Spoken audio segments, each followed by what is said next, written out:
So is it possible for an average Joe like me to become a 4.0 tennis player by the time I turn 35? Follow along as I take you through this journey in hopes that I can achieve that goal. So yeah, I decided to pick up tennis again around 2020, around the end of the year. I said again because I did play in high school over a decade ago, but I was complete trash. I think. I just kept hitting hard as I can. There's no strategy involved. I didn't really know. I didn't really know how to play tennis. I just swung and hoped for the best. Before I kind of get to it, I kind of want to talk about what to expect. If you're thinking of doing the same thing where you want to achieve a certain tennis rating, you kind of have to factor in a couple of things. Literally just two things, I think. There's financials and time. So financials, if you're trying to get to a certain level, it requires coaching. It requires going to clinics, practice. Even if you don't take clinics or workouts or even like private lessons, you still need to go to a tennis court and maybe rent a ball machine or whatever. So, or gas to even get to the place you're trying to go to. And that could add up. So not only just the location or the place to play, you gotta think about apparel. So your shirts, shorts, socks, shoes even. I think shoes is massive. And then you also got to think about equipment, right? So your tennis bag, tennis rackets, tennis balls, and maybe recovery as well too. You know, I like having compression socks. I have ice packs in the fridge. Some of them are meant for your knees and different areas of your body. And then there's also time, right? You have to have patience. I'm still not where I need to be. I'm currently a 3.0 right now, and I'm trying to get to that 4.0 level.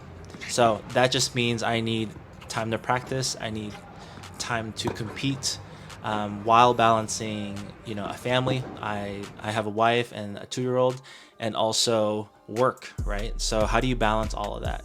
I was watching some other YouTubers out there kind of doing the same journey and realized that, well, they're right. Like, they don't have time to go out. You really do have to think about what's important to you and if you really want to achieve this goal. So after playing a couple matches from people I found on Facebook, I decided to take it seriously. I want to see if I could maybe get better or be a better player than I was in high school. Tennis means a lot to me just because my dad started teaching us in the Philippines how to play tennis when I was like 2 or 3 years old, and I would watch my sisters play all the time, and my dad was really good too. But I was still young, but I remember watching them, and there were times too where my dad and I would play. So I just thought, tennis is a really cool sport. Let's see how far I can get. So yeah, I signed up for the USTA, and it was about $40. And then from there, you sign up for different leagues and you sign up for tournaments, and they could range from $20 to $50. It really just does depend on what you sign up for. After answering the questionnaire the best I could, I was ranked a 3.5. And I was talking to actually my buddy back in from high school. We played tennis together. He was actually the number one for the past like 3 years when we were in high school. And he was like, yeah, 3.5 is a good place to start. I'm like, dope, I'll check it out. It totally wasn't. Oh my goodness, I sucked. All right, so to kind of give you how I did that first year, it wasn't really a full year, but it was like a half a year.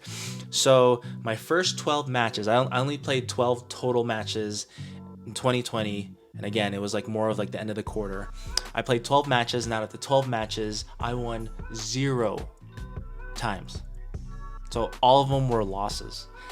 And I could definitely understand why some of the captains just kept pushing me, or just like, because I went through tons of different leagues. I went through tons of different teams, and I don't blame them. I don't blame them one bit. I wasn't as good as I was, but I couldn't really find a solid team that I can not only vibe with or have that chemistry with, but also I just want to grow too. So they gave me some opportunities, and I blew them, all of them. So I had a lot of learning to do. Okay, so now, after that year, I had to kind of talk to my wife again. I'm like, how do you feel about this? And so luckily she's been super supportive, and I decided, if I'm gonna really do this, if I'm really gonna try and get 4.0 by the time I'm 35, I had at the time a couple more years. I had like 3 or 4 years, right, to achieve that. And the thing about that too is when you take your hobby seriously, it'll get expensive. And so I had to sign up for classes. I had to sign up for workouts and private lessons as well too. And yeah, and so and the shoes I was wearing wasn't really tennis shoes, and my feet started hurting and all that stuff. So I had to buy shoes, and sometimes my racket just wasn't feeling right. And so I spent tons of money on tennis rackets and strings just so I could find a good tension, find the racket that I like. And there's probably a better way to do that, which is probably demoing rather than just buying tons of rackets. But I'm really good at finding rackets on eBay, and actually I was able to flip some rackets too, and pretty proud of that. So now the question is, like, where can I take the classes or the lessons? And so honestly, that was a journey of its own. I went through a couple of private coaches, and I honed in on one. And the reason why I like this certain coach is just because he took his time to really understand my mindset and how I play and what I'm comfortable with, and then from there see what I'm willing to do and change. And so shout out to Dwayne from Liberty Park up in Salt Lake.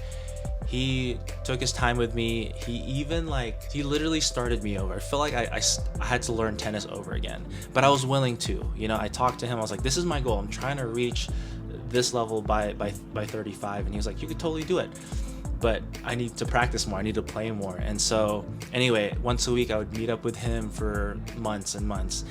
And so yeah, he switched my grip up. I think I was a continental. Didn't know I was swinging in a continental, and switched me over to semi-western. He shortened my swing as well, and then he taught me one-handed backhands. So that process took months, maybe 8 months, I don't know. And at the same time, I was in a league as well, and I saw some improvements there, but I felt like I could have. It seemed fast to me at the time, but for some reason, me looking back, it actually took longer, and I feel like it could have been faster if I played more tennis. Usually during the week I would have like 2 times to practice, sometimes twice in one day.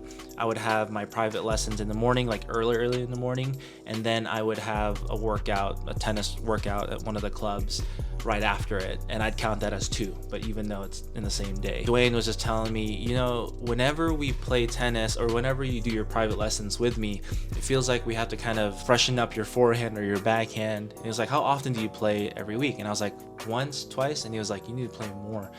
The more you play every week, especially with different people, the more you'll get used to different balls bouncing on your court and hitting them too. So I didn't do that though for that 8 months, but now I'm starting to play at least 3-4 times a week, which is fantastic. Okay, so let's go to 2021. Again, this was almost gave up kind of thing, but decided to pick myself up and start taking it seriously, taking lessons.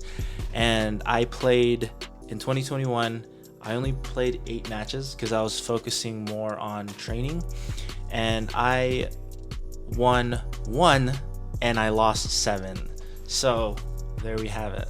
And I think I took a break as well during that time too. And then 2022, I had 15 matches, and I had 5 wins and 10 losses. So it's getting better. We're getting there. 2023, I think this is where I had a confidence boost. Oh, I forgot to mention. So the first year after I played those 12 matches, my rating actually went down to 3.0. Probably should have mentioned that sooner. So around 2023, played about 29 to 30 matches. And out of the 29 matches, I won 21 times, and I've only lost 8 times during that year. That was amazing. I think that was such a fun experience. And even though I was bumped down to a 3.0, I had to learn different pace, levels, and 3.5 and 3.0. I feel like that's the difference, right? Is the pace, and then they say 3.5 to 4.0 is just consistency or something like that. This year, I've only played a total about 14 matches. I played one yesterday. Out of the 14 matches, I won 10 times and lost 4 times. The sad thing about this too is I played more matches this year because I also went to regionals for the Impact team, and that's a different video for another day. The rules and how you do the point system is so different from what the traditional way of playing tennis. And honestly, I feel like this is what tennis is all about. I am super proud of myself for what I have accomplished so far.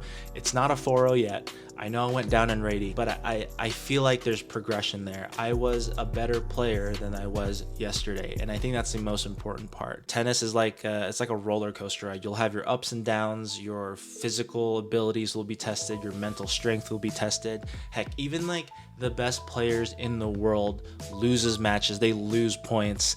But I feel like what separates them from like amateurs like us is their mental resilience, and that's what I want to have. I want to have that mentality. And it's crazy how like Djokovic or Federer, all these heavy hitters, how they can come back from a huge like deficit, and it's insane. It's insane. But yeah, so far this is what I've accomplished, and if you're interested in this journey of mine, or even you want to do it for yourself, I'm going to be talking about more of my workouts. I'll be sharing some of my matches, my games, things I've learned. I also do have tournaments and matches happening in the next couple of months. I actually have a district tournament this weekend, and then I have the Utah Open next week. So I have a lot to share with you guys, and if that's something you're interested in, please don't forget to subscribe and follow along. Be greatly appreciated. Anyway, I hope you guys enjoy this little introduction video to my Road to 4.0 series. But yeah, thank you for watching again. I'll see you guys in the next video.